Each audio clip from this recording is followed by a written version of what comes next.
Hello friends, मेरा नाम आसिम है और मैंने आज एक फ़ोन बुक किया है, ओप्पो f11 प्रो। ये फ़ोन अब से कुछ ही देर में घर पर डिलीवर होने वाला है। इसकी मैं अनबॉक्सिंग आपको करके दिखाऊंगा। अभी टाइम हुआ है 3 बजे, डेट है 28 मार्च। आधे घंटे में ये फ़ोन आने ही वाला है।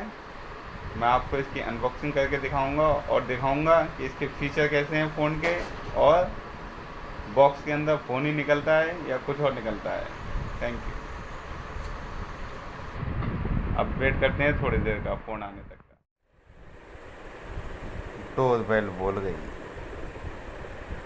डिलीवरी आ गई। अब हुआ इंतज़ार ख़त्म।